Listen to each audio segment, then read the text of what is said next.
స్థానిక తెలుగుదేశం పార్టీ కార్యాలయంలో సావిత్రిబాయి పూలే 128వ వర్ధంతిని పురస్కరించుకుని ఆమెకు ఘనమైన నివాళులు అర్పించారు.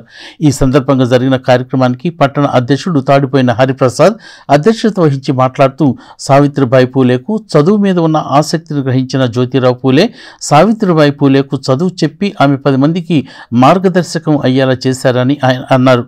భారతదేశంలో మొదటి ఉపాధ్యాయురాలుగా పనిచేసిన ఘనత సావిత్రిబాయి పూలేకే దక్కిందని ఆయన చెప్పారు.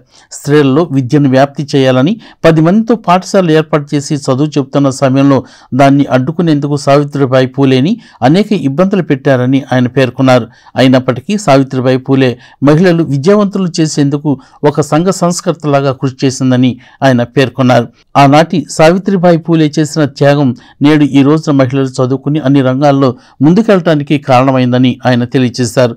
ఈ కార్యక్రమంలో బీసీసీఎల్ పట్టణ అధ్యక్షుడు పణిదపు దుర్గా, దంతాల ప్రేమ్ కుమార్, అన్నం పిన్నారో, శ్యామ్, కావేటి వేణు, కుదరవల్లి శ్రీనివాస్, మల్లవరపు విజయ్, సుభాష్, తవ్వా ప్రసాద్, చల్లగాలి శివశంకర్ రాజు, శివకేశవులు, విజయ్, రాజేంద్ర ప్రసాద్ తదితరులు పాల్గొన్నారు.